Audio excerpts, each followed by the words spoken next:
Trégua entre Israel e Hamas é acordada por mais 2 dias, depois de mediação do Egito e também do Catar. Só que a libertação de um refém israelense e russo chamou um pouco de atenção, sendo que não estava nas listas prévias emitidas por Israel. Será que isso indica que a Rússia é uma grande parceira do Hamas? Notícias importantes também, pessoal, relacionadas. A COP28, que apesar de presenças ilustres, como a do próprio Papa, já nasce fadada ao fracasso por algumas denúncias contra o país sede, contra os Emirados Árabes Unidos, e também pela ausência de figuras importantes, como Xi Jinping, Putin e o próprio Biden. Para finalizar, pessoal, falar um pouquinho também sobre a Coreia do Norte, que depois de sair de um acordo importante fechado com a Coreia do Sul em 2018, começa a mandar tropas e armamentos para a fronteira, depois de ter lançado o satélite espião, e da possibilidade cada vez maior de expansão da guerra. A gente teve os Houthis ali do Iêmen, apoiado pelo Irã, uma semana depois de sequestrar um navio, fazendo ataques fortíssimos a outras embarcações israelenses e também dos Estados Unidos. Estados Unidos que manda um grupo de ataque liderado pelo porta-aviões Eisenhower em direção ao Golfo Pérsico, e o Irã que coloca ali para jogo um destroyer, alegando uma segurança do Mar Cáspio. Uma guerra no Oriente Médio é cada vez mais iminente. Se vocês querem entender um pouco mais sobre esses assuntos, e muito mais também sobre geografia, geopolítica, atualidades, política, polêmicas, enfim, tudo para você se manter sempre bem atualizado, já se inscreve no canal, deixa seu like, compartilha esse vídeo, que eu, professor Ricardo, conto muito com a sua ajuda. Belezinha? Pessoal, recado rapidinho aí para vocês. Se você quer ficar bonitão, estiloso e ainda confortável, pessoal, dica perfeita para vocês, que é a Insider. A Insider, que eu tenho orgulho de falar que é parceira aqui do canal, porque já utilizava mesmo antes de fechar a parceria. Eu tenho ali, pessoal, cueca, meia, calça, camiseta, boné, enfim, tudo que é vestimenta. A Insider, ela se destaca porque, assim, é tudo feito com tecnologia de primeira, deixando bastante bonitão e ainda extremamente confortável. Ah, professor, mas eu perdi a Black Friday e tal. Sem problemas, tá? Porque a Insider está disponibilizando a Cyber Monday, em que você consegue ter descontos assim altamente especiais, e utilizando o cupom que eu estou disponibilizando para vocês, você pode chegar a até 40% de desconto em alguns produtos selecionados. Por exemplo, essa aqui, galera, que eu adoro, que é a Tech T-shirt, ela é altamente confortável, tá? Ela é levinha, ela se molda ao corpo, ela tem um tipo de tecido chamado de modal, que meio que rouba o calor do seu corpo rapidamente. Então, traz uma sensação de conforto térmico, aquele suor, né? Ela tem a capacidade, pessoal, de evaporar muito mais rápido, evitando, inclusive, o mau cheiro, assim, é sensacional, tá? Então, corre lá, aproveita, pessoal, que tá acabando, não perde a promoção. Insider vai te deixar muito mais estiloso e bonitão. Pode acreditar. Bom, galera, como eu falei para vocês então na introdução, o acordo entre Israel e Hamas, ele foi prorrogado por mais 2 dias. Ou seja, se tudo der certo, se as coisas caminharem de acordo com que... Aliás, tá, pelo menos enquanto eu estava preparando o vídeo. Israel não se pronunciou oficialmente sobre o fato, mas a gente teve já o Catar e o Hamas anunciando que o acordo ele foi prorrogado, tá? Por quê? Constava ali no acordo inicial que seriam 50 reféns libertados pelo Hamas e prisioneiros também libertados ali por Israel, além de deixar chegar ajuda humanitária e também a promessa de não realizar ataques durante o período de pausa humanitária. Pelos números oficiais até agora, a gente tem 58 reféns libertados pelo Hamas e 117 palestinos libertados por Israel. Só que no acordo prévio estava que a cada 10 prisioneiros, a cada 10 reféns que o Hamas libertasse, seria mais um dia de uma pausa humanitária. Aparentemente, o Hamas vai libertar de 10 a 20 reféns a mais para ter pelo menos aí mais 2 dias. Isso teve mediação tanto do Egito quanto do Catar, e o próprio Biden pressionando por meio da comunidade internacional, e claro, pessoal, possivelmente, né, com Israel também, falando que era necessário adiar um pouco esse período de pausa humanitária. Lembrando que a própria China, que hoje está na presidência do Conselho de Segurança Permanente da ONU, já tinha convocado uma reunião extraordinária, que vai acontecer possivelmente ainda, né, na quarta-feira, para mediar uma continuidade dessa pausa humanitária. Israel aparentemente aceitou, mas, de novo, isso não quer dizer um fim da guerra. Israel continua reafirmando, tá, o galã, o Benjamin Netanyahu, que enquanto existir o Hamas, Israel não vai parar de atacar. O grande objetivo deles é fazer com que haja uma desmilitarização da faixa de Gaza, muito possivelmente a criação de uma zona tampão e a própria eliminação do Hamas. a gente já fala hoje em aproximadamente 16 mil mortes de palestinos nesse conflito. Só que o que mais chamou atenção, pessoal, pelo menos geopoliticamente falando, foi a libertação de um refém que estava sob responsabilidade, né, entre aspas, aí, do Hamas, que não constava nas listas. Um refém homem que era israelense, israelense e russo. Nossa, pessoal, mas por que ele foi solto? Segundo os pronunciamentos, foi uma forma de agradecimento do Hamas pela postura que a Rússia vem adotando geopoliticamente falando. Não dá para esquecer, pessoal, que a gente já teve reuniões de pessoas de alta patente da Rússia com membros do Hamas e com membros do Irã, mesmo depois do início dos conflitos. O Putin, mesmo que tenha classificado, né, como um absurdo o que aconteceu no território israelense, ele foi veementemente muito mais em criticar a postura americana, que não fez a política de formação de dois estados, tudo tal, e inclusive criticou a forma como Israel vem combatendo na região da faixa de Gaza pela não chegada de ajuda humanitária do que qualquer outra questão. Que nem eu falo para vocês, pessoal, o equilíbrio geopolítico entre Rússia e Israel, ele é altamente assim complexo, porque a gente tem, por exemplo, a Síria fortemente apoiada pelo Putin, né, o Bashar al-Assad, enquanto troca constantes ataques com Israel. Você tem ali as colinas do Golã, território historicamente disputado, e Israel faz ataques a aeroporto de Alepo, aeroporto de Damasco, a infraestruturas, enfim, né? A Síria faz parte do chamado eixo da resistência iraniano. Então, meio que assim, Israel não manda tropas e armas para a Ucrânia, mas a Rússia também não critica algumas ações que Israel faz na Síria, né? Eu diria que são duas superpotências que, entre aspas, se respeitam. Mas pelas declarações, pelas reuniões com Hamas, querendo ou não, a própria questão que aconteceu ali no Daguestão, território da região do Cáucaso da Rússia, onde você teve a presença, né, de manifestantes que foram ali perseguir judeus no aeroporto. Ah, professor, mas a Rússia combateu. Galera, concordo, tá? Oficialmente a Rússia combateu e emitiu nota de repúdio. Mas, querendo ou não, é também perseguição aos judeus no território da Rússia. Ou seja, eu diria para vocês, né, que essa libertação de reféns, ou uma tentativa de aproximação do Hamas, ou essa aproximação de fato já aconteceu. Penso eu, pessoal, que ela não é tão evidente pelo motivo que eu expus para vocês, tá? A Rússia não quer comprar briga oficialmente com o território israelense. Outra notícia, pessoal, que movimentou bastante a geopolítica internacional está ligada à reunião da COP28, que vai acontecer agora, essa semana, no futuro próximo. Essa reunião ela vai ser sediada nos Emirados Árabes Unidos. Só que eu diria que ela já nasce um pouco fadada ao fracasso. Na verdade, se a gente for deixar de ser hipócrita e falar a verdade, galera, todas as reuniões, não vou falar todas, mas praticamente todas as reuniões geopolíticas internacionais relacionadas ao clima, elas têm discursos muito bonitos. Olha, até 2040 não liberaremos mais metano. Até 2050 a gente vai atingir a neutralidade de carbono. Mas, de fato, conclusões práticas, mudanças práticas, pouquíssimas vezes são feitas. Talvez, pessoal, excetuando ali o Protocolo de Montreal em 1987, que substituiu o CFC pelo HCFC para melhorar a questão do buraco da camada de ozônio, seja uma exceção à regra. Mas a Rio 92, a Rio mais 10, a Rio mais 20, as várias COPs aí que acontecem, elas têm discursos muito bonitos e poucos efeitos práticos. Porque quando se coloca na balança questões climáticas e questões geopolíticas, econômicas, a questão climática ela acaba sempre ficando em segundo plano.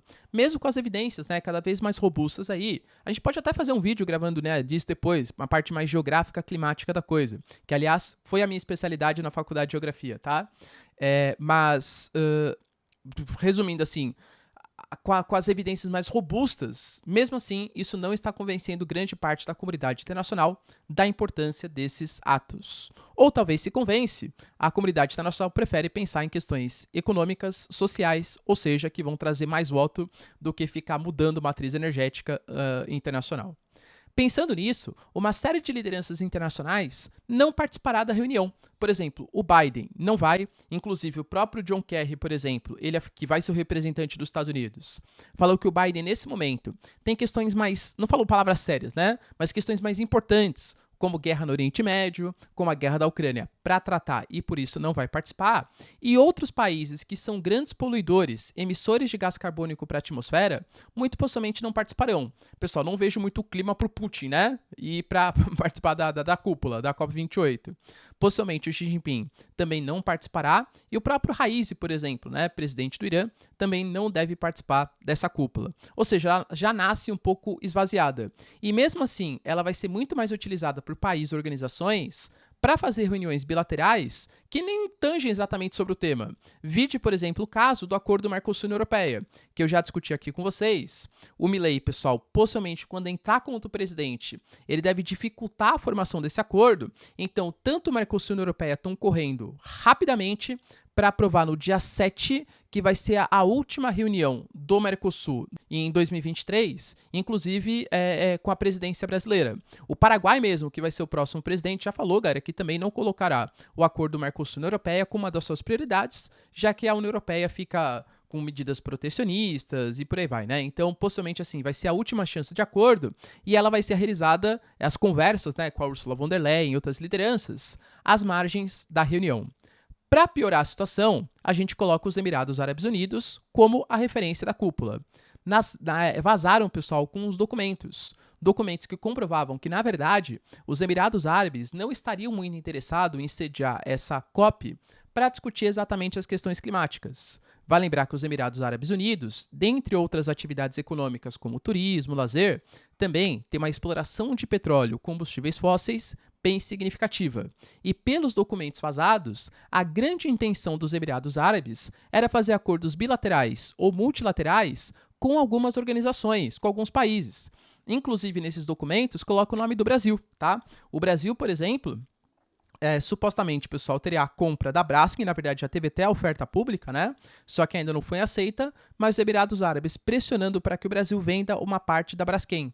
E entre outros acordos aí, tá? Com uma série de outros países. Ou seja, meio que já nasce com pouca credibilidade pela não participação de lideranças importantes e também por ter um desvio, né, do foco principal, que seria de fato a questão climática. Aparentemente, segundo os documentos, os Emirados Árabes não estão muito preocupados com isso. Outra notícia, pessoal, importante, está ligada à Coreia do Norte. Eu relatei para vocês na semana passada que a Coreia do Norte ela conseguiu, com êxito, fazer o lançamento do seu primeiro satélite espião, que inclusive já tirou uma série de fotografias de bases americanas, em Pearl Harbor, na Coreia do Sul, de porta-aviões, por exemplo, né, ou de outras embarcações posicionadas em portos sul-coreanos. Então, isso já mostra uma evolução bem importante. Lembrando que o sucesso desse lançamento, né, desse satélite espião tem muito a ver com a relação entre Coreia do Sul e Rússia, da Coreia do Norte e Rússia, perdão. Recentemente, pessoal, Kim Jong-un foi em direção a Vladivostok, no leste russo, e visitou algumas estações espaciais, trocou ali conversas, figurinhas tal, com o Putin, e não foi firmado nenhum acordo oficial. Mas, por debaixo dos panos, a Coreia do Norte forneceu artilharia, munições, tudo o que a Rússia precisa para sua ofensiva ou contraofensiva contra os ucranianos nesse momento, enquanto a Coreia do Norte dispôs de tecnologia nuclear e também de tecnologia espacial. Por isso, com a ajuda dos russos, conseguiu lançar esse satélite.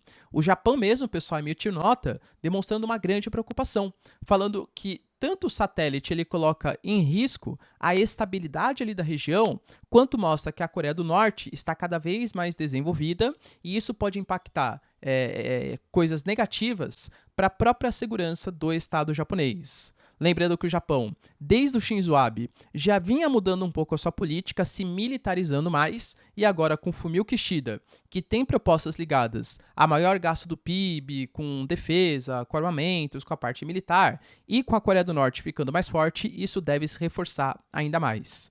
E é claro, pessoal, que a presença dos Estados Unidos, ele aumenta ainda mais a tensão ali na região.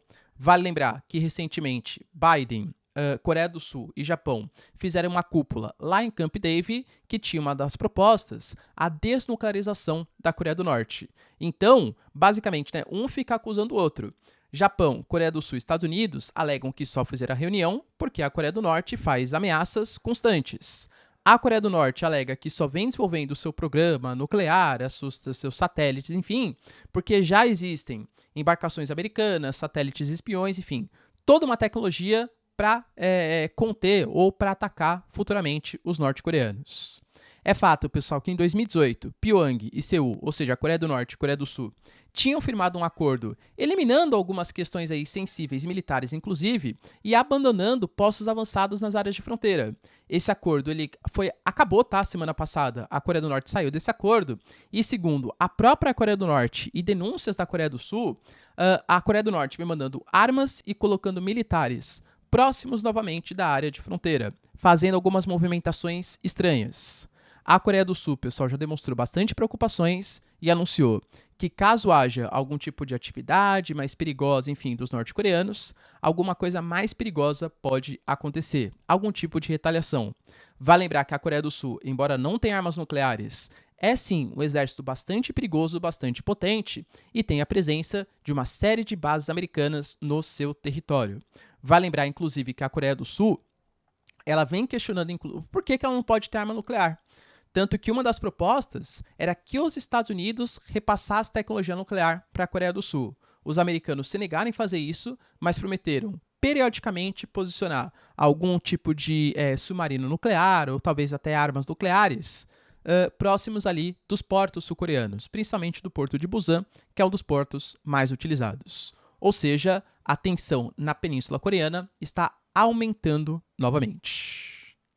E para finalizar, pessoal, a gente tem que discutir um pouquinho também sobre a possibilidade de aumento do conflito na região do Oriente Médio. Não só pela questão palestina, envolvendo faixa de Gaza e Israel, mas também pela presença do chamado Eixo da Resistência, que foi um nome dado pelo Irã. Inclusive, galera, a gente não pode esquecer, tá? Que o Irã, ele conseguiu mobilizar os Houthis no Iêmen, membros do Paquistão, na Síria, o Hezbollah no Líbano, o Hamas, por exemplo, na faixa de Gaza, a própria Jihad Islâmica também na faixa de Gaza, e algumas outras organizações e grupos para fazer um eixo da resistência contra Israel e também contra os Estados Unidos. Tanto que o Hezbollah faz ataques na Israel, a Síria também tem trocas ali de ataques. No Iraque e na Síria temos ataques a bases americanas instaladas naquele território, a contragosto inclusive dos governos locais. Vide o caso da Síria, que o Bashar al-Assad não aceita a existência das bases americanas ali instaladas, mas elas continuam ali posicionadas. Então é uma região bastante conflituosa, eu diria. E isso vem aumentando principalmente agora com os Houthis. Os Houthis, eles são um grupo xiita, bastante influenciados pelo Irã, que cresceram bastante por conta da guerra civil no Iêmen. O Hadi, aliado da Arábia Saudita, liderança sunita, contra os Houthis, os rebeldes xiitas, que não aceitaram a ascensão do Hadi depois da Primavera Árabe no Iêmen, tá? Bem resumidamente, essa é a questão. Só que os Houthis, eles também fazem parte desse eixo da resistência. E, inclusive, eles anunciaram que eles estão em guerra contra Israel. Alguns ataques com mísseis que foram realizados contra Israel, eles foram interceptados por embarcações americanas, na região do Mar Vermelho, né? A gente tem, pessoal, aquela região muito sensível do Golfo de Aden, que é justamente onde tem a presença do Iêmen, porque é a passagem que conecta o Canal de Suez, o Mar Vermelho, e ali passa uma série de embarcações transportando muito, mas muito capital. É uma região altamente estratégica. Os Houthis agora, pessoal, o que eles fizeram? Na semana passada, eles sequestraram o cargueiro Galaxy Leader, que era um cargueiro que ia da Turquia em direção à Índia e que tinha ligações com empresas israelenses, mas não tinham israelenses. Uma semana depois desse sequestro, eles agora tentaram fazer mais um sequestro, só que dessa vez o cargueiro Central Park, que é um cargueiro inclusive da Libéria, mas que pertence a uma família israelense, só que ele conseguiu dar um pedido de socorro. Nesse momento, um destroyer americano, ele conseguiu interceptar e inclusive prendeu 5 piratas iemenitas. Mesmo assim, depois disparou a sirene novamente e eram 2 mísseis que foram atacar esse cargueiro. No final das contas, pessoal, os 2 caíram na água, mas é fato que se tivesse um ataque sendo realizado, era mais um momento emblemático de um ataque contra Israel e Estados Unidos, praticado pelos Houthis, que são financiados pelos iranianos, entende? Ao mesmo tempo, os Estados Unidos, por exemplo, ele anunciou, pessoal, que ele deslocou um grupo de ataque liderado pelo porta-aviões Eisenhower, entrando no Golfo Pérsico, inclusive passando pelo Estreito de Hormuz. Tá, olha que interessante, que é controlado pelos iranianos. Ou seja, aquele ponto que, assim, coincidentemente, é rota comercial, é rota de gasoduto, tem quase 2/3 de todo o petróleo mundial, passa quase 1/4 de todo o petróleo do mundo, é o berço das 3 mais tradicionais religiões monoteístas, ou seja, eu diria que é uma região altamente estratégica e claro que conta, né, com a simpatia, vamos colocar assim, dos Estados Unidos e dos seus aliados, assim como da China, assim como da Rússia. A geopolítica é o mundo dos interesses, né? E esse grupo de ataque, ele está formado, pessoal, pelo porta-aviões Eisenhower, cruzadores de mísseis, destroyers, 9 esquadrões aéreos. Segundo os Estados Unidos, a tendência ali é a garantia da liberdade de navegação. Porque os americanos eles morrem de medo que, imagina, acontece um conflito, o Irã por meio de retaliação, ou com a ajuda de outros países, né? Já que há uma insatisfação crescente também contra a postura dos Estados Unidos e de Israel na questão palestina, da Arábia Saudita, da Turquia e de outros países, do Egito, da Jordânia, enfim, possa fechar o Estreito de Hormuz. Vocês imaginam perdão, o caos geopolítico que vai se instalar se o Estreito de Hormuz, que é a região hoje que transporta quase 1/4 de todo o petróleo mundial, for fechada pelos iranianos em retaliação, por exemplo, à política israelense? Ah, professor, isso não pode acontecer. Isso já aconteceu. Na verdade, não um fechamento, mas a nacionalização, as sanções. Pô, galera, que foi a crise do petróleo, também decorrente da guerra do Yom Kippur, há 50 anos atrás, entende? Então, o Irã, aparentemente, né, o que ele quer? Lançando, por exemplo, o seu destroyer, garantindo, segundo ele, a segurança do Mar Cáspio, financiando, por exemplo, os Houthis, para tentar dominar, ou pelo menos atacar algumas posições ali, próximo da região do Golfo de Aden. A ideia, pessoal, é desestabilizar o Oriente Médio, para fazer com que mais países se mobilizem contra Israel e contra os Estados Unidos. Só que a questão é que o Irã pode alegar a mesma coisa. Não, na verdade, os americanos, quando eles fazem ataques à Síria e ao Iraque, é porque eles sabem que o eixo da resistência vai responder. E o que eles querem? Tirar o meu governo. Eles querem tirar o Irã, porque é um país que tem grandes reservas de gás, controla o Estreito de Hormuz e é um grande inimigo geopolítico dos Estados Unidos no Oriente Médio.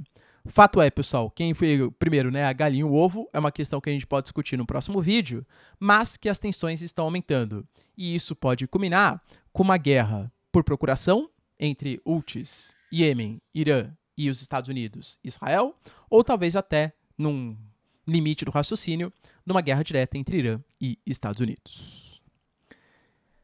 Tudo bem, pessoal? Deu para entender os principais acontecimentos? Se vocês curtiram o vídeo, então, já deixa seu like, se inscreve no canal. Tamo junto, beijos, abraços e tchau, tchau.